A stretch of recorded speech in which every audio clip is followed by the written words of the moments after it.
Welcome to home science creator. कैसे हैं आप लोग? तो आज हम लोग करेंगे जो हम लोग अपना थर्ड चैप्टर कर रहे थे, तो उसको हम लोगों ने कुछ कंप्लीट कर लिया था। जो जन पोषण क्या होता है, जन स्वास्थ्य क्या होता है और जन पोषण जन स्वास्थ्य का महत्व क्या होता है, ये सारी चीज़ें हम लोगों ने कंप्लीट कर ली थी और उससे संबंधित जो कारक हैं वो भी कंप्लीट कर लिए थे।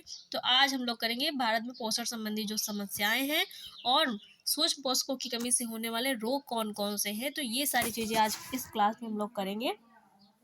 साथ ही प्रॉपर इमेज के साथ हम लोग समझेंगे कि कौन सा रोग होता है, तो किस तरीके का होता है, उसके लक्षण क्या होते हैं, ये सारी चीज़ें आज इस क्लास में करने वाले हैं। तो ये क्लास आप लोगों के लिए बहुत ही इम्पॉर्टेंट होने वाली है, तो इसको पूरा देखिएगा, बिल्कुल भी छोड़िएगा नहीं, क्योंकि इस क्लास से जो भी आपकी जो चीज़ें हैं, जैसे कि लौह तत्व की कमी से कौन सा रोग होता है, तो एनीमिया, ये सारी चीज़ें जो हैं उनके लक्षण आपके एग्जाम में पूछे जाते हैं। तो ये क्लास बहुत इंपॉर्टेंट होने वाली है, इसको पूरा करिएगा।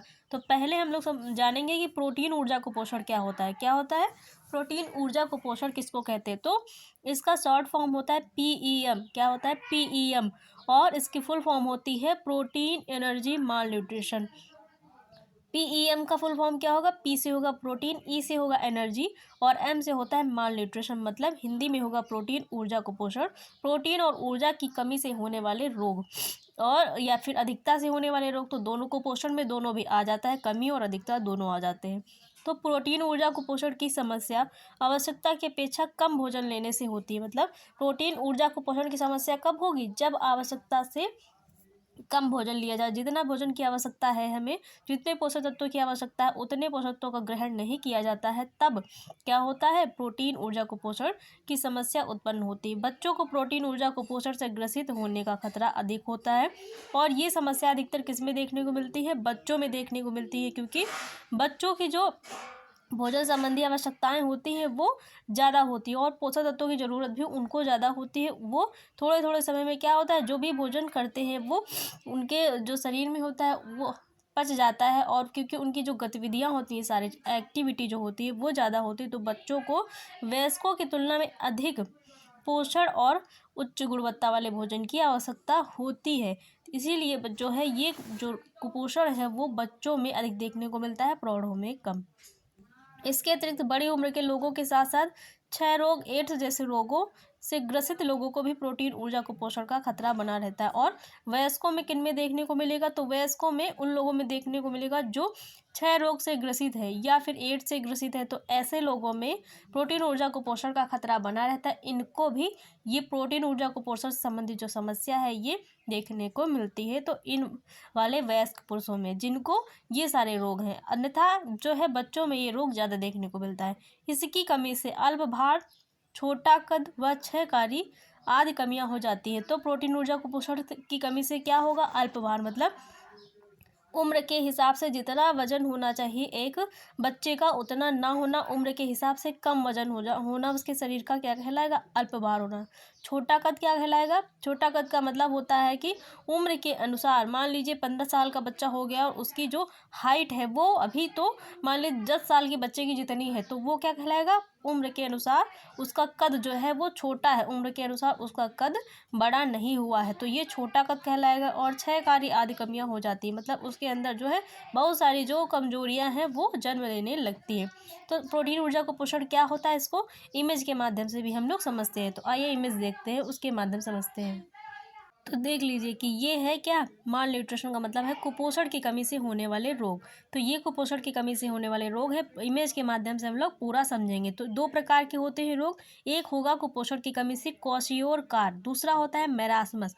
तो जो क्वाशियोरकार होता है उसमें किसकी कमी से होता है? तो ये विशेषता जो होता है वो प्रोटीन की कमी से होने वाला रोग है। किसमें देखने को मिलेगा? तो बच्चों में देखने को मिलता है। और जो मेरास्मस होता है इसमें प्रोटीन और ऊर्जा दोनों की कमी से ये वाला रोग होता है। तो जब जिस बच्चे को ना प्रोटीन अधिक मात्रा में मिल पा रही, पर्याप्त मात्रा में उसके भोजन में, ना ही उसको जो है ऊर्जा कार्बोहाइड्रेट संबंधी भोज्य पदार्थ उसके भोजन में पर्याप्त मात्रा में मिल पा रहे हैं, तो ऐसे बच्चों में मेरास्मस देखने को मिलता है। तो ये रोग होते हैं।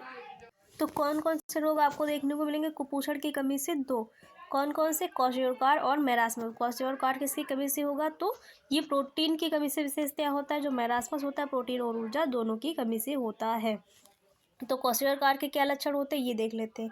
जिस बच्चे को क्वेश्चनर हो जाएगा वो कैसा हो जाए, थिन एंड ब्रिटल हेयर, मतलब जो बच्चा है वो कैसा हो जाएगा, पतला और दुबला। उसके बाल कैसे हो जाएंगे, उसके बाल जो है कड़कीले हो जाएंगे, बहुत ही सख्त हो जाएंगे, बहुत ही टाइट हो जाएंगे। मून फेस, उसका जो फेस है कैसा हो जाएगा, गोल, चंद्रमा के तरीके गोल उसका फेस दिखने लगता है, मतलब उसके फेस में स्वेलिंग आ जाती है, उसका फेस गोल हो जाता है मून की तरीके। और बल्गिंग अपडाउन, मतलब उसका जो पेट है वो क्या हो जाएगा, निकल आएगा, बाहर निकला हुआ होगा। उसके जो हाथ और पैर हैं वो बिल्कुल सूखे हुए दुबले पतले होंगे, लेकिन उसका जो पेट है वो बाहर की तरफ निकल आता है।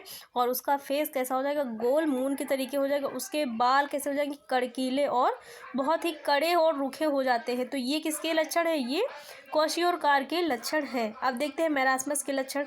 तो मैरास्मस के लक्षण क्या होंगे, जिस बच्चे को मैरास्मस बीमारी हो जाएगी उसके कौन कौन से उसको लक्षण देखने को मिलेंगे। तो थिन एंड ब्राइटर हेयर, वो कैसा हो जाएगा, देख रहे हैं इमेज के माध्यम से, एकदम दुबला पतला सूखा साखा सा ये बच्चा है। तो ये मैरास्मस वाले बच्चे की इमेज है, ये ऐसा वाला बच्चा है, कैसा है देख लीजिए, इस तरीके का बिल्कुल आपको मैरास्मस वाला बच्चा दिखाई देगा, इस तरीके का। ये मैरास्मस जिस बच्चे को रोग हो गया है वो ऐसा दिखेगा, कितना दुबला पतला सूखा साखा, हड्डियाँ इसकी दिख रही है। और इसके बाल कैसे हो जाएंगे, जब शरीर में कोई पोषण ही नहीं रहेगा तो बाल कैसे हो जाएंगे, घास की तरीके एकदम रूखे सूखे और कड़कीले हो जाएंगे। सिमियन फेसियल, उसका फेस कैसा हो जाएगा, एकदम पिचका सा, मतलब उसके जो फेस है वो एकदम पिचक जाएगा, उसके जो चिक है वो अंदर की तरफ धंस जाएंगे। लूज ऑफ मसल्स मांस, मतलब उसके जो मांसपेशियां हैं, उसका मांस है वो कैसा ढीला ढीला लटका लटका सा दिखेगा, क्योंकि उसके शरीर में जो है मांस अंदर नहीं है, केवल स्किन स्किन ही रह जाएगी और हड्डियां हो जाएंगी। तो ऐसा होगा मैरास्मस वाला बच्चा, और क्वेश्चनर वाला ऐसा होगा। तो आप जैसे इमेज के माध्यम से देख सकते हैं और समझ सकते हैं कि दोनों के लक्षण अलग अलग हैं और दोनों किस प्रकार के दिखेंगे। तो इसी प्रकार के दिखेंगे क्वेश्चनर और मैरास्मस वाले। तो ये माल न्यूट्रिशन की कमी से होने वाले रोग हैं। तो इमेज के माध्यम से हम लोगों ने समझ लिया है, और आगे देखते हैं। माल न्यूट्रिशन की कमी से अभी हम लोगों ने पढ़ा था, क्या पढ़ा था, रोग जो पढ़े थे, क्या क्या होगा। तो माल न्यूट्रिशन की कमी से कौन कौन से रोग होंगे, 3 डिजीज देखने को मिलेंगे व्यक्तियों में। कौन कौन से 3 डिफरेंट रोग देखने को मिलते हैं। तो स्टंटिंग का मतलब होता है कि a person too short for his age, मतलब वो उम्र के हिसाब से उसकी लंबाई कम होना। तो उम्र के अनुसार उसकी लंबाई कम होना वो क्या कहलाएगा, स्टंटिंग कहलाएगा। बच्चे की उम्र के हिसाब से उसकी जो हाइट है वो कम हो जाएगी, नॉर्मल बच्चों से कम रहेगी, तो क्या कहलाएगा, स्टंटिंग का मतलब होता है बौनापन। बौनापन समझते हैं, जो बच्चे उम्र के अनुसार नहीं बढ़ते हैं वो बौने रह जाते हैं, छोटे कद के रह जाते हैं, वो स्टंटिंग कहलाता है। तो उसके लिए एक शब्द है स्टंटिंग बोला जाता है। वेस्टिंग क्या होता है, तो a person too thin for his height, वो व्यक्ति अपनी उम्र के अनुसार उसकी जो हेल्थ है वो नहीं अच्छी होगी, वो अपनी उम्र के अनुसार कैसा होगा, दुबला पतला होगा। मान लीजिए 18 साल का लड़का हो गया और उसकी जो हेल्थ है वो कैसी है, 5 साल के बच्चे की तरीके है, दुबली पतली सूखी साखी है, और उसके शरीर में बिल्कुल एनर्जी नहीं है, दुबला पतला है, तो वो कैसा हो जाएगा, वेस्टिंग, मतलब उम्र के अनुसार वजन का ना होना क्या कहलाएगा, वेस्टिंग कहलाएगा। ओबेसिटी क्या होता है, अ पर्सन हुज ओवरवेट, मतलब जो व्यक्ति है वो कैसा होगा, अपनी उम्र के अनुसार, जो अपनी उम्र के हिसाब से ज़्यादा मोटा होगा। अगर 15 साल का बच्चा है तो उसका जो वेट है वो बहुत ज़्यादा हो गया है, वो मान लीजिए कि 60-70 किलो है, तो ऐसा व्यक्ति क्या कहलाएगा, ओबेसिटी। अपनी उम्र और एज के अनुसार उसका जो वेट है वो ज़्यादा हो जाना क्या कहलाता है, ओबेसिटी कहलाता है। तो ये तीनों चीज़ें आप लोगों ने समझ ली होंगी, ये तीनों किसकी कमी से होंगे, माल न्यूट्रिशन की कमी से होंगे। तो स्टंटिंग का मतलब होता है बौनापन, और वेस्टिंग का मतलब होता है उम्र के अनुसार जो होता है वजन का कम होना, ओबेसिटी का मतलब होता है मोटापा। तो ये सारी चीज़ें हैं माल न्यूट्रिशन की कमी से होने वाली, जो आपको देखने को मिलेंगी किसी बच्चे में।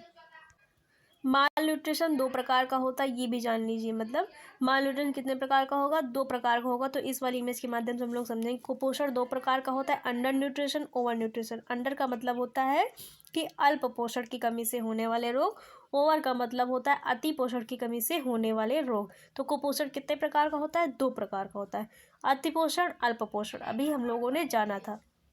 तो अल्प पोषण से कौन कौन से रोग होंगे? अंडरवेट मतलब उम्र के अनुसार वजन का कम होना। स्टंटिंग का मतलब होता है बौनापन, ये किसकी कमी से होंगे? अल्प पोषण की कमी से होने वाली बीमारियां। वेस्टिंग होगी उम्र के अनुसार वजन का कम होना। माइक्रो न्यूट्रिएंट डिफिशियंसी मतलब सूक्ष्म पोषक तत्वों की कमी से होने वाले रोग किसके कारण होंगे? अंडर न्यूट्रिशन पर्सन में ये सारी चीज़ें देखने को मिलेंगी, उसके अंदर ये सारी बीमारियां आपको देखने को मिलेंगी। एक तो क्या देखने को मिलेगा? अंडरवेट उम्र के अनुसार वजन का कम होना, और स्टंटिंग का मतलब होता है उम्र के अनुसार हाइट का कम होना, और वेस्टिंग का मतलब होता है वेट फॉर हाइट मतलब हाइट के अनुसार उसके वजन का कम होना। तो ये तीन चीज़ें आपको देखने को मिलेंगी किसमें? जो अंडरवेट पर्सन होगा उसमें। और माइक्रो डिफिशियंसी मतलब जब उसके शरीर में पोषक तत्वों की कमी है तो उस जितने भी रोग हैं, मान लीजिए उसकी आंखें भी कमज़ोर हो जाएंगी, उसके शरीर में खून की कमी भी हो जाएगी, उसको ग्वाइटर भी हो जाएगा। ग्वाइटर का मतलब होता है गलकंड, जिसको बोला जाता है घेंगा रोग, वो भी हो जाएगा। तो किसकी कमी से होगा? ये सब सूक्ष्म पोषक तत्वों की कमी से होने वाले रोगों के अंतर्गत आते हैं। अब जानते हैं ओवर जो अति भार होता है, अति पोषण होता है, उसके कारण कौन कौन से रोग होंगे? तो देख लीजिए, पहले यह दिखा रखा है कि मोटा व्यक्ति दिखा रखा है, तो क्या हो जाएगा? जिसको अति पोषण की समस्या होगी वो पहली बात तो ये है कि वो अपने समान जो हाइट है उसकी और जो एज है उसमें वो मोटा होगा, मतलब वो उसका जो वजन है वो बहुत ज़्यादा होगा, और वो बहुत ज़्यादा वाले वजन के कारण वो मोटापे का शिकार हो जाएगा। और जब कोई व्यक्ति मोटापे का शिकार होता है तो उसके अंदर बहुत सारी बीमारियां जन्म लेने लगती है, जैसे कि वो जो ब्लड प्रेशर हो गया, और डायबिटीज़ हो गई, और हार्ट अटैक हो गया। ये सारी चीज़ें जो है देखने को मिलती हैं किसमें? जो ओवरवेट वाले होते हैं व्यक्ति, उनमें देखने को मिलती हैं ये सारी चीज़ें। ठीक है, तो अब आप लोगों को इतना समझ में आ गया होगा। आगे चीज़ें देखते हैं और भी समझने की कोशिश करते हैं। ये देखिए, जैसे कि malnutrition comes in many form, 3 form में देखने को मिलता है। अभी हम लोगों ने देखा था, स्टंटिंग होगी, वेस्टिंग होगी, ओबेसिटी होगी। और जो माल न्यूट्रिशन वीक है वो कब तक चलता है? जो माल न्यूट्रिशन मतलब कुपोषण जागरूकता सप्ताह है वो कौन से महीने में मनाया जाता है? तो 4 अक्टूबर से 10 अक्टूबर तक मनाया जाता है। कौन से महीने में मनाया जाता है? अक्टूबर के महीने में मनाया जाएगा। कितने? तो 1 सप्ताह तक मनाया जाता है, 4 अक्टूबर से 10 अक्टूबर तक कुपोषण जागरूकता सप्ताह जो है वो मनाया जाता है। तो ये भी क्वेश्चन बन सकता है कि कुपोषण जागरूकता सप्ताह कौन से महीने मनाया जाता है? अक्टूबर के महीने में। और कब से कब तक चलता है? तो 4 अक्टूबर से 10 अक्टूबर तक चलता है। तो अब आप लोगों को माल न्यूट्रिशन बहुत अच्छे तरीके से समझ आ गया होगा। ये कितने प्रकार का होता है? 2 प्रकार का होता है। कौन कौन सा? ओवरवेट और अंडरवेट। अंडरवेट में क्या आएगा? अंडरवेट पे आएगा स्टंटिंग आएगा, वेस्टिंग आएगा, और क्या आएगा? हाँ, माल न्यूट्रिशन डिफिशियंसी आएंगी, और ये और भी चीज़ें आएंगी। और जो वो होता है ओवरवेट, उसमें क्या आएगा? उसमें ओबेसिटी आएगी। ये सारी चीज़ें होंगी। और कुपोषण की कमी से होने वाले 2 रोग कौन कौन से हैं? तो कौन से रोग हैं? वो है आपका, एक होता है मेरास्मस और दूसरा होता है क्वेश्योरकार। तो ये सारी चीज़ें हम लोगों ने 3-4 इमेज के माध्यम समझी हैं, अब आसानी से समझ में आ गई होंगी। अब आगे देखते हैं हम लोग।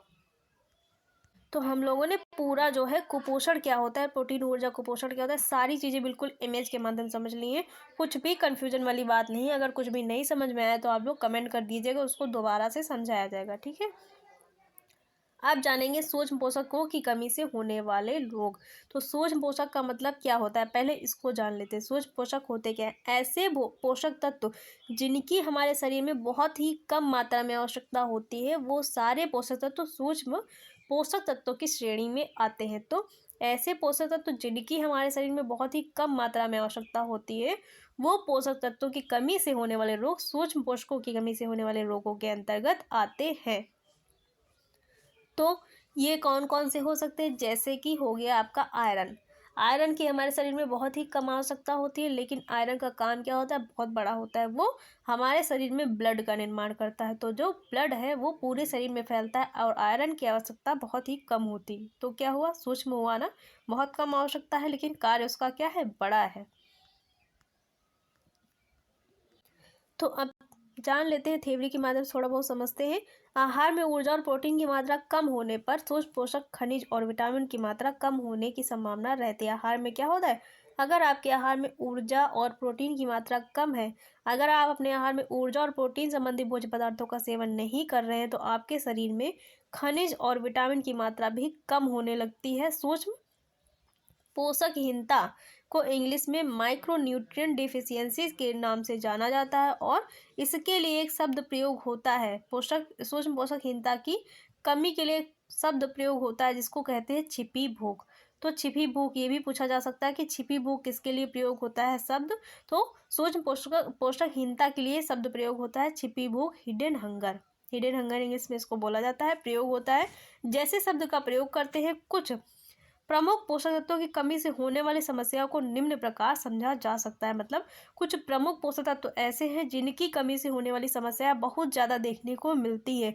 आपको हर दूसरे तीसरे व्यक्ति में देखने को मिल जाएंगे। अगर आप अपने आसपास निकलेंगे तो इन पोषकों की कमी से होने वाली जो समस्याएं हैं वो आपको हर दूसरे तीसरे व्यक्ति में देखने को मिल जाएंगी। तो वो कौन कौन सी समस्याएं हैं उनको भी जानते हैं। कौन कौन सी समस्याएं हैं जो आपको देखने को मिलेंगी? तो जन स्वास्थ्य से संबंध प्रमुख अल्पता समस्याएं कौन कौन सी? लौह तत्व की कमी, पहला क्या है? आयरन की कमी। दूसरा है विटामिन ए की कमी से संबंधित रोग आपको देखने को मिलेंगे। तो आयरन की कमी से कौन सा रोग होता है? आरक्तता या अनीमिया होगा। और विटामिन ए की कमी से कौन सा रोग होता है? तो रतौंधी होता है। आयोडीन की कमी से कौन सा रोग होता है? तो आयोडीन की कमी से होता है घेंघा रोग, जिसको बोला जाता है गोइटर। और जिंक की कमी से कौन सा रोग होता है? तो जिंक की कमी से हमारी जो जीभ है उसमें स्वाद नहीं आता है। मतलब जब भी हम कोई भोजन खाएंगे तो हमें उस भोजन का टेस्ट नहीं आता है, तो उसको हाइपोग्यूसिया बोला जाता है। ये भी जान लीजिए, वो जिंक की कमी से होता है। कभी कभी ऐसा हो जाता है कि हम कोई भी भोजन खाते हैं तो हमें उसका टेस्ट नहीं आता, हमारी जीभ में ऐसा कुछ हो जाता है जिससे हमें कोई भी भोजन का टेस्ट नहीं होता, तो वो जिंक की कमी से होने वाला रोग है। और विटामिन B12 और फोलिक एसिड की कमी से क्या होगा? तो ये भी ब्लड के निर्माण में महत्वपूर्ण भूमिका दोनों निभाते हैं। इनकी कमी से भी खून की कमी हो जाती है। कैल्शियम क्या करता है? हमारी अस्थियों को मजबूत करता है, अस्थियों को कठोरता प्रदान करता है। राइबोफ्लोविन और राइबोफ्लोविन कमी से कौन सा रोग होता है? तो बेरी होता है। विटामिन डी की कमी से कौन सा होगा? रिकेट्स होगा। तो ये सारे रोग याद कर लीजिए और किसकी कमी से होते हैं ये भी याद कर लीजिए। एक बार फिर से रिपीट कर रहे हैं। लौह तत्व की कमी से कौन सा होगा? एनीमिया। विटामिन ए की कमी से कौन सा होगा? रतौंधी। विटामिन और डी आयोडीन की कमी से कौन सा होगा? तो आयोडीन की कमी से कौन सा होगा? घेंघा या गोइटर। जिंक की कमी से कौन सा होता है? तो स्वाद का ना आना, भोजन में स्वाद का ना आना, हाइपोगीसियस को बोला जाता है। विटामिन B12 और फॉलिक एसिड की कमी से क्या होगा? आरक्तता, इससे भी होता है। कैल्शियम की कमी से क्या होता है? तो कैल्शियम की कमी से जो अस्थियों की कठोरता है वो कम होने लगती है और अस्थियां हमारी जो है वो कैसी हो जाती है? टूटने लगती हैं। और राइबोफ्लोविन कमी से क्या होगा? बेरी होगा। विटामिन डी की कमी से क्या होता है? रिकेट्स नामक रोग आपको देखने को मिलेगा। तो ये सारी ऐसी सूक्ष्म पोषक तत्व हैं जिनकी कमी से बहुत सारे रोग हमें देखने को मिलते हैं। और ये सारे रोग सामान्यतः बहुत जो अगर आप अपने आसपास निकलेंगे तो बहुत सारे लोगों में ये सारी समस्या आपको देखने को मिलेंगे। तो ये सारे ऐसे रोग हैं जो आपके एग्जाम में बार बार पूछे जाते हैं। किसकी कमी से होते हैं ये सब पूछा जाता है, उसके लक्षण क्या होते हैं ये भी पूछा जाता है। तो एक एक को हम लोग बहुत ही आसानी से समझेंगे और इमेज के माध्यम से भी समझेंगे। तो पहला है लौह तत्व, आयरन की कमी से होने वाला रोग। और इसकी कमी से कौन सा रोग होगा? आरक्तता। आरक्तता को क्या बोला जाता है? एनीमिया भी बोला जाता है, खून की कमी भी बोला जाता है। तो इसको जान लीजिए। और IDA का मतलब होता है आयरन डिफिशियंसी एनीमिया। मतलब आयरन की कमी से होने वाली एनीमिया को बोला जाता है IDA, आयरन डिफिशियंसी एनीमिया। तो ये इसका फुल फॉर्म है, ये इसका शॉर्ट फॉर्म है। ये सब चीज़ें याद रखिएगा, बहुत ही इम्पोर्टेंट है आप लोगों के लिए। तो अब इसकी थ्योरी हम लोग देखते हैं। तो आयरन डिफिशियंसी एनीमिया को हम लोग पूरा समझने की कोशिश करते हैं। यह विश्व का सबसे अधिक सामान्य पोषण विकार है। मतलब सबसे ज़्यादा यही समस्या जो है लोगों में देखने को मिलती है। अधिकतर गर्भवती महिलाओं और लड़कियों में ये समस्या आपको देखने को मिलेगी। कौन सी?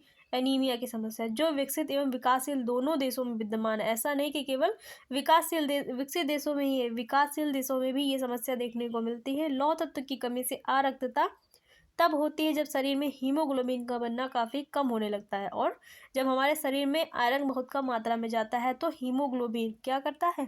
हीमोग्लोबिन बहुत कम बनता है, जिसकी कमी से हमारे शरीर में खून जो है वो बनना कम होने लगता है और हमें अरक्तता या एनीमिया की शिकायत हो जाती है। लौह तत्व की कमी के कारण जब आपके शरीर में लौह तत्व की कमी हो जाएगी, आयरन की कमी हो जाएगी, एनीमिया हो जाएगा, तो कौन कौन से लक्षण देखने को मिलते हैं? पीलापन, आपकी आंखों में पीलापन, आपकी जो नेल्स हैं उनमें पीलापन देखने को मिलेगा, और जो स्किन है थोड़ी थोड़ी सी पीली पीली सी होने लगती है। नेत्र श्लेष्मा मतलब आंखें पीली हो जाएंगी। जीभ क्या हो जाएगी? जीभ भी थोड़ी वैसी पीली सी, और जीभ में स्वाद अजीब सा आने लगता है। नख परते एवं कोमल तंतु में पीलापन दिखाई देने लगता है। बच्चों में संज्ञानात्मक क्रियाओं को प्रभावित करता है। जो एनीमिया है वो बच्चों में बौद्धिक विकास को भी प्रभावित करता है। तो खून की कमी से कितनी सारी बीमारियां और कितने सारे लक्षण हैं जो आपको देखने को मिलते हैं। तो लौह तत्व की कमी से होने वाली सारी चीजें हम लोगों ने देख ली। आप समझते हैं, इमेज के माध्यम से समझते हैं इसको। ये रही आप लोगों की इमेज और ये रहा आप लोगों का एनीमिया। तो सिम्टम्स ऑफ एनीमिया हम लोग जानते हैं कौन कौन से होते हैं। तो एनीमिया जब हो जाएगा तो आपको क्या क्या चीज़ें आएंगी? फीलिंग वीक और टायर्ड ऑल द टाइम, मतलब आपको हर समय क्या होगी? वीकनेस महसूस होगी और थकावट महसूस होगी। तो ये एनीमिया के लक्षण हैं। शॉर्टनेस ऑफ ब्रीथ, आपको सांस लेने में दिक्कत होगी। आपको सांस लेने में क्या होगी? दिक्कत होने लगती है। कब? एनीमिया जब हो जाता है। और इंक्रीज्ड सस्पेक्टिबिलिटी इन इन्फेक्शन, मतलब आपका जो आपके ब्लड में वो इन्फेक्शन देखने को मिलता है। तो आपके ब्लड में जो इन्फेक्शन है वो इंक्रीज होने लगता है, बढ़ने लगता है, जिसके कारण एनीमिया हो जाता है। कोल्ड हैंड और फीट, और आपके हाथ और पैर कैसे होने लगते हैं? आपके जो पैर है और हाथ है वो कैसे होंगे? ठंडे रहने लगते हैं, मतलब ठंडे रहने लगते हैं। और आपका पूरा शरीर जो है वो नहीं, केवल हाथ और पैर ठंडे रहने लगते हैं। तो ये सब किसके लक्षण? एनीमिया के। पैलर मतलब आपकी जो आंखें हैं उनमें पीलापन आ जाता है। पीका का मतलब होता है आपकी जो जीभ है उसमें पीलापन और थोड़ी सी स्वेलिंग टाइप की आ जाती है। तो ये सारे किसके लक्षण हैं? ये एनीमिया के लक्षण है। आप लोग इमेज के माध्यम से समझ सकते हैं। ये सब एनीमिया के लक्षण आप लोग देख सकते हैं, इसलिए इमेज आप लोगों की लगा दी है ताकि आप लोग अच्छे से समझ सके। अब दूसरी इमेज के माध्यम समझते हैं इसी को, एनीमिया को। ये देखिए, ये भी एनीमिया के लक्षण हैं। तो क्या हो रहा है इनको? फटीग एंड लो एनर्जी, इनकी एनर्जी क्या हो गई? बिल्कुल डाउन हो गई। देख लीजिए कैसे बैठी हुई है एकदम। आप लोग ऐसे बैठते हैं? कभी एनर्जी होती है आप लोगों के शरीर में? कैसे आप लोग तो हमेशा हंसते रहते हैं, मुस्कुराते रहते हैं, खेलते कूदते रहते हैं। तो ये कैसे, ये कब होगा? ये ऐसी स्थिति कब हो जाएगी? जब आपको एनीमिया हो जाएगा तब ऐसी स्थिति हो जाएगी। फटीग मतलब थकावट रहेगी आपके शरीर में, ऊर्जा, आपको थके थके से हमेशा रहेंगे, कार्य करने का मन नहीं करेगा। इंक्रीज्ड हार्ट रेट, आपकी जो हृदय गति है वो बढ़ जाएगी, आपकी हृदय की धड़कनें बढ़ जाएंगी, हार्ट बीट तेज होने लगती है। शॉर्टनेस ऑफ ब्रीथ, आपकी जो सांस है वो बहुत कम कम, मतलब रुक रुक के आने लगती है, जैसा लगता है कि सांस रुक रुक के आ रही है। सांस लेने में, ब्रीथनेस में कमी हो जाती है। हेडेक मतलब सर दर्द भी होगा। स्नीज क्या होगा? आपको ऐसे नींद, ऐसे हमेशा जैसे लगता है नींद आ रही है, नींद आ रही है। पढ़ने बैठेंगे तो नींद आने लगती है। तो ये सारी समस्याएं कब देखने को मिलेंगी आपको? जब एनीमिया होगा, खून की कमी होगी, तो ये सारी समस्याएं आपको देखने को मिलेंगी। तो अब एनीमिया क्या होता है, उसके लक्षण कौन कौन से होते हैं, किसकी कमी से होता है? तो मेनता जो किसकी कमी से होता है? मेनली आयरन, लोहे की कमी से होता है। और इसके लिए फॉलिक एसिड जो है, विटामिन B12 वो भी जिम्मेदार होता है। अगर आपके शरीर में फॉलिक एसिड और विटामिन B12 और आयरन की कमी है तो आपको जाहिर सी बात है एनीमिया देखने को मिलेगा। आपके शरीर में एनीमिया, रक्तता या खून की कमी हो जाएगी। तो अब एनीमिया समझ में आ गया है ना। अगला हम लोग डिजीज समझते हैं, और अगला डिजीज है विटामिन A की कमी से होने वाला रोग, रतौंधी। इसको पढ़ते हैं, इसको समझते हैं। तो अब हम लोग आ गए हैं दूसरे वाले रोग पे। विटामिन A की कमी से होने वाला रोग कौन सा है? विटामिन A की कमी से होने वाला रोग कौन सा होता है? रतौंधी होता है, रतौंधी। देखिए यहाँ पे लिखा हुआ है, रतौंधी। रतौंधी होता है विटामिन A की कमी से। इसको शॉर्ट फॉर्म में VAD बोलते हैं, मतलब vitamin A deficiency. Vitamin A deficiency क्या है? रतौंधी है। तो स्वास्थ्य उपकला एपिथेलियम, सामान्यतः दृष्टि व वृद्धि व रोग प्रतिरोधक क्षमता में विटामिन A की आवश्यकता होती है। हमारी आंखों की दृष्टि के लिए, हमारी शारीरिक वृद्धि के लिए व हमारे शरीर में जो रोगों से लड़ने की क्षमता है उसको बनाए रखने के लिए किसकी आवश्यकता होती है? तो विटामिन ए की आवश्यकता होती है। विटामिन ए की कमी के कारण रतौंधी जैसी खतरनाक बीमारी हो जाती है और रतौंधी होने पे क्या होता है, रात को दिखना कम होने लगता है। रात जैसे जैसे रात हो जाएगी आपको दिखने की समस्या उत्पन्न होने लगेगी, दिखेगा नहीं सही तरीके से और रात में ना दिखने की समस्या उत्पन्न हो जाती है, तो उसको रतौंधी भी बोलते हैं, ब्लाइंडनेस भी बोलते हैं। जो आंखों के लिए घातक होती है। विटामिन ए की कमी के कारण मनुष्य में रोग प्रतिरोधक क्षमता कम हो जाती है तथा शारीरिक विकास में रुकावट पैदा होने लगती है। व्यक्ति के शरीर में रोगों से लड़ने की क्षमता कम हो जाती है, जिससे उसके शरीर में बहुत सारे जो रोग हैं वो आने लगते, प्रवेश करने लगते और शरीर उनको रोकने में असमर्थ होता है। तो विटामिन ए की कमी से कौन सा रोग होगा, रतौंधी होगा। लक्षण क्या होंगे, रोग प्रतिरोधक क्षमता भी कम हो जाएगी, आंखों से दिखना कम होने लगता है। कब, शाम के समय, जैसे जैसे शाम होती जाएगी आपकी आंखों से दिखना कम होने लगता है। रतौंधी का मतलब होता है रात में दिखना कम, रात में कम दिखना, उसको कहते हैं ब्लाइंडनेस, नाइट ब्लाइंडनेस आपको हो जाती है। अब समझते हैं आयोडीनहीनता विकार, आईडीडी, इसको समझते हैं। आयोडीनहीनता विकार क्या होता है, आयोडीन की कमी से होने वाला जो विकार है वो आयोडीनहीनता विकार आता है। इसको शॉर्ट में आईडीडी बोला जाता है। आईडीडी का मतलब होता है आयोडीन डेफिशिएंसी डिसऑर्डर, मतलब आयोडीन की कमी से होने वाला जो रोग है वो आयोडीनहीनता विकार कहलाता है। और आयोडीन की कमी से कौन सा रोग होता है, तो आयोडीन की कमी से घेंघा रोग होता है। घेंघा, जिसको गॉइटर बोला जाता है, घेंघा रोग होता है। आप थ्योरी के माध्यम से समझते हैं। आयोडीन एक पोषक तत्व है जो शरीर में थायराइड नामक हार्मोन बनाने के लिए आवश्यक होता है। थायराइड ही शरीर के समग्र विकास को नियंत्रित करता है। और थायराइड ग्रंथि कहाँ होती है, तो गले में होती है, गले के थोड़ा सा नीचे आपको देखने को मिलेगी। और उस थायराइड ग्रंथि से कौन सा हार्मोन निकलता है, तो थायरॉक्सिन हार्मोन निकलता है। और जब हमारे शरीर में आयोडीन की कमी हो जाती है तो वही ग्रंथि क्या हो जाती है, बड़ी हो जाती है और उसमें स्वेलिंग हो जाती है, वो अपना आकार बढ़ा लेती है और गोइटर देखने को मिलता है। वहाँ पे गले में उभार सा हो जाता है, जिसको गोइटर या घेंघा बोला जाता है। थायराइड ही शरीर के समग्र विकास को नियंत्रित करता है। सांस लेने और हृदय गति से लेकर शरीर के वजन और मांसपेशियों की शक्ति तक सब कुछ उत्कृष्ट कार्य करे, यह आयोडीन पर निर्भर करता है। और ये सभी शारीरिक जो कार्य है ये कौन करता है, आयोडीन भी इसमें भूमिका निभाता है। मतलब सांस लेने, हृदय गति को बनाए रखने, शरीर के वजन को बनाए रखने, मांसपेशियों की शक्ति को बनाए रखने के लिए, शरीर के जितने भी समग्र विकास के कार्य हैं उनमें भी आयोडीन महत्वपूर्ण भूमिका निभाता है। जब आयोडीन का स्तर बहुत कम होता है तो नींद आने लगती है। और जब किसी व्यक्ति के शरीर में आयोडीन की कमी हो जाती है तो एक लक्षण ये भी है कि उसको बहुत नींद आती है, थोड़े थोड़े समय पे उसको नींद आने लगती है। और जोड़ों या मांसपेशियों में दर्द के साथ उसको डिप्रेशन भी होता है, मतलब उसके जोड़ों और मांसपेशियों में दर्द होता है, साथ ही डिप्रेशन की समस्या भी उसमें देखने को मिलती है। और सारे लक्षण भी हैं, इनको देखते हैं।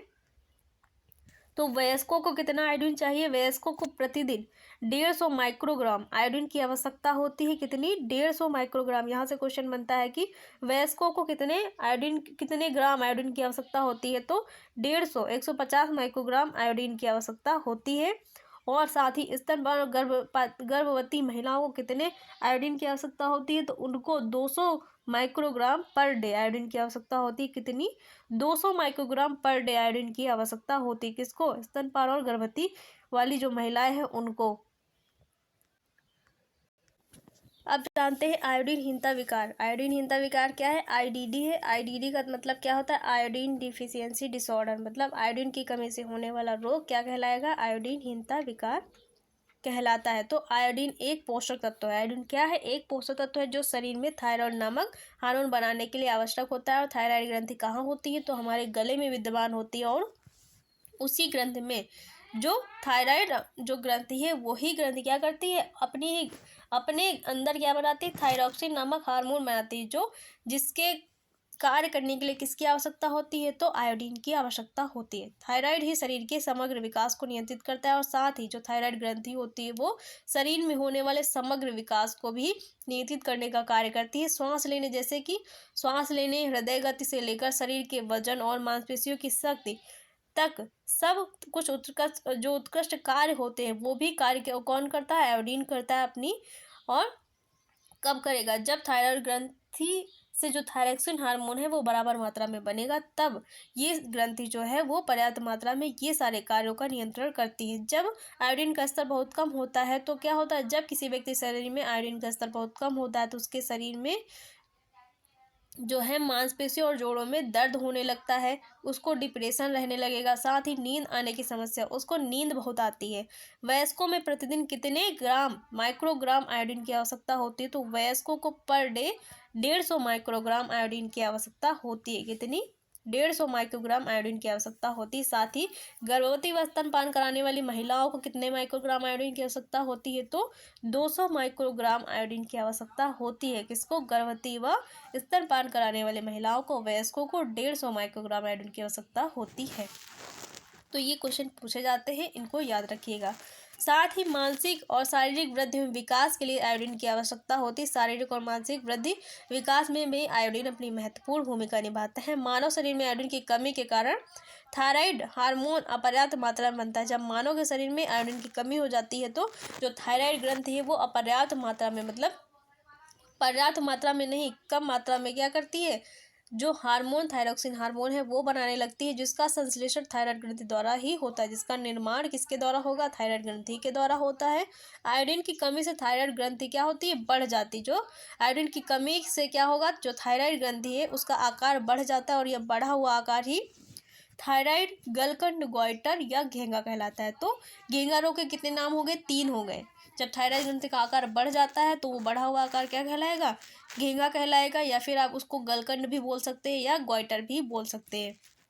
और ये रोग सामान्यतः पहाड़ी क्षेत्रों में देखने को मिलता है, क्योंकि जो पहाड़ी क्षेत्र होते हैं उनकी मिट्टी, वहाँ की मिट्टी जो होती है उसमें आयोडीन की कमी होती है, जिससे ये रोग विशेषतः पहाड़ी क्षेत्रों में देखने को मिलता है। और वो पहाड़ी क्षेत्र विशेषतः कौन कौन से हैं, तो हिमालय क्षेत्र, जम्मू कश्मीर, अरुणाचल प्रदेश, आंध्र प्रदेश, कर्नाटक, केरल, महाराष्ट्र, मध्य प्रदेश, ये ऐसे सारे पहाड़ी क्षेत्र हैं जिनमें आपको घेंघा संबंधी जो रोग है ये देखने को मिलेगा। और क्योंकि वहाँ की जो पहाड़ी क्षेत्रों की जो मिट्टी होती है उसमें आयोडीन की कमी होती है, और जिससे उस मिट्टी में उगाए जाने वाले जो भी भोज्य पदार्थ होते हैं उन भोज्य पदार्थों का ग्रहण वो वहाँ रहने वाले लोग करते हैं, तो उनके शरीर में आयोडीन पर्याप्त मात्रा में नहीं जा पाता है और उनको घेंघा रोग जैसी संबंधी समस्या का सामना करना पड़ता है।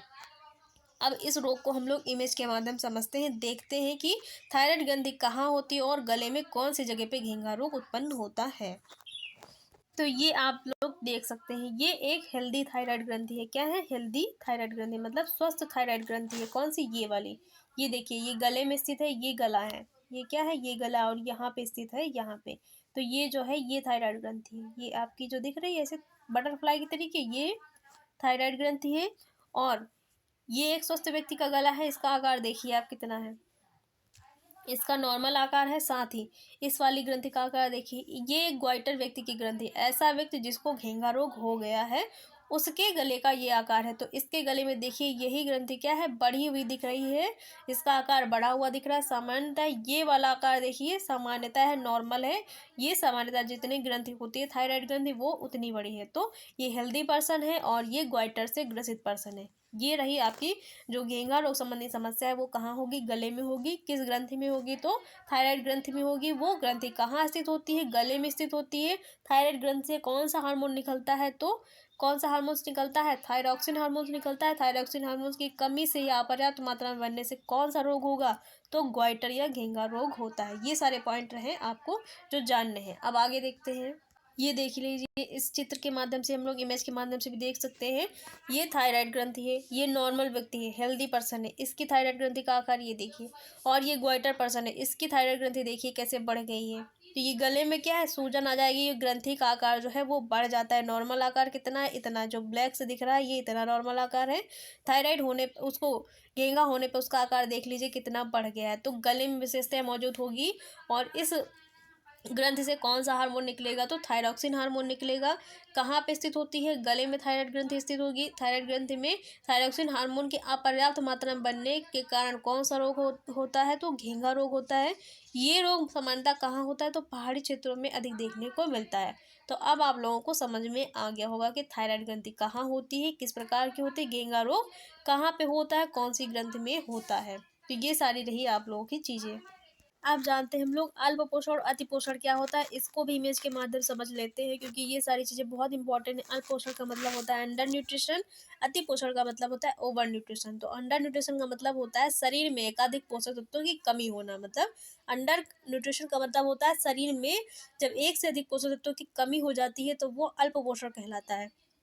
अतिपोषण क्या कहलाता है, इस स्थिति में व्यक्ति आवश्यकता से अधिक मात्रा में ऊर्जा कैलोरी अपने आहार में सम्मिलित करता है। अतिपोषण का मतलब होता है कमी ना होगी, आपके शरीर में पोषक तत्वों की अधिकता हो जाएगी, जितनी मात्रा आपके शरीर में होनी चाहिए पोषक तत्वों की उतनी ना होगी, अधिक मात्रा आपके शरीर में उसकी संचित हो जाएगी, तो वो अतिपोषण कहलाता है। यह अतिरिक्त ऊर्जा शरीर में वसा के रूप में ग्रहण कर ली जाती है, और जो अतिरिक्त ऊर्जा हमारे शरीर में होती है वो हमारे शरीर में, जो हमारा शरीर है उसको क्या करता है, वसा मतलब फैट के रूप में एकत्रित कर लेता है, और वही फैट हमारे शरीर में जमा होता रहता है, और जो फैट एकत्रित होता है उसी के कारण व्यक्ति को मोटापा हो जाता है। तो अति पोषण का एक बहुत ही ज्वलंत और अच्छा उदाहरण क्या है, मोटापा है। तो अब इसको इमेज के माध्यम से समझते हैं अति पोषण और अल्प पोषण को।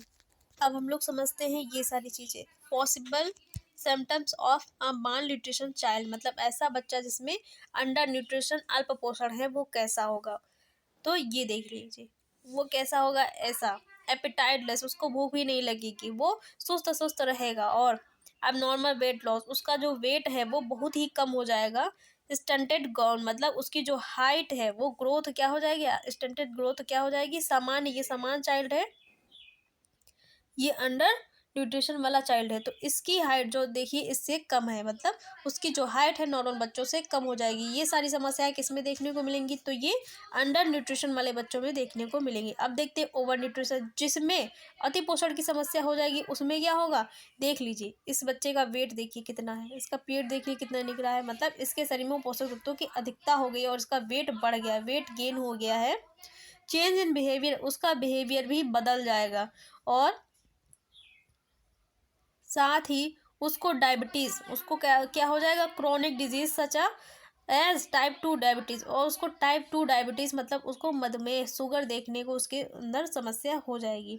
तो ये सारी चीज़ें उसको देखने को मिलेंगी। Colour and consistency change of skin, hair and nails, उसके जो स्किन है, नेल्स है और हेयर्स है उसमें भी बदलाव देखने को मिलेगा। तो ये सारी समस्याएं किस में देखने को मिलेंगी, ओवर न्यूट्रिशन अति पोषण वाले बालकों में ये सारी चीज़ें देखने को मिलेंगी। इसके माध्यम से समझते हैं, ये देखिए आप लोगों की ये कौन सी इमेज है, तो ये आप लोगों की जो अति पोषण वाली इमेज है, जिस बच्चे को अति पोषण की समस्या हो जाएगी वो देख लीजिए इस प्रकार हो जाएगा। तो अति पोषण की समस्या कब होगी, जब आप अत्यधिक मात्रा में जंक फूड और ऐसे फूड का सेवन कर रहे हैं जिसमें कोई पोषण नहीं, आपके शरीर में केवल वो फैट बढ़ाने का कार्य कर रहे हैं, तो उसमें आपको अति पोषण की समस्या देखने को मिलेगी।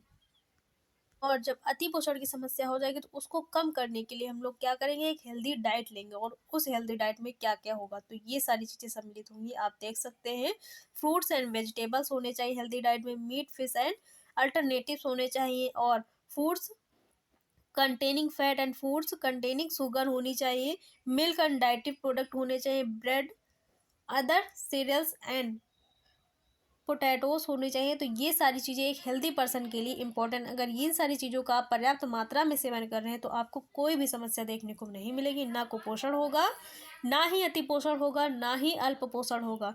तो ये रहा आप लोगों का पूरा चैप्टर, सूक्ष्म पोषकों की कमी से होने वाले रोग, प्रोटीन, ऊर्जा, कुपोषण, हम लोगों ने सब कुछ इमेज के माध्यम से देखा है। अब भी कुछ नहीं समझ में आया है तो वीडियो के नीचे कमेंट करिएगा, उसको दोबारा से समझाया जाएगा, बिल्कुल अच्छी तरीके से दोबारा समझाने की कोशिश की जाएगी। अगर कोई चीज़ नहीं समझ में आती है तो बिल्कुल बिना हिचकिचाहट के कमेंट कर दीजिएगा, उसको दोबारा से किसी क्लास में कंटिन्यू किया जाएगा। तो गाइस क्लास कैसी लगी, क्लास अच्छी लगी हो तो वीडियो को लाइक शेयर और चैनल को सब्सक्राइब करना मत भूलिएगा। इसके बाद हम लोग क्या करेंगे, कल और प्रोग्राम वाली क्लास करेंगे, इसके बाद जो भी चीज़ें बची होंगी उसको कल क्लास में कवर करेंगे, और अगर कवर हो जाएगा तो हम लोग परसों अपना जो है एमसीक्यू क्वेश्चन वाला सेशन है वो कर लेंगे। तो अगर क्लास अच्छी लगी तो वीडियो को लाइक शेयर और चैनल को सब्सक्राइब करना मत भूलिएगा। Thanks for watching guys.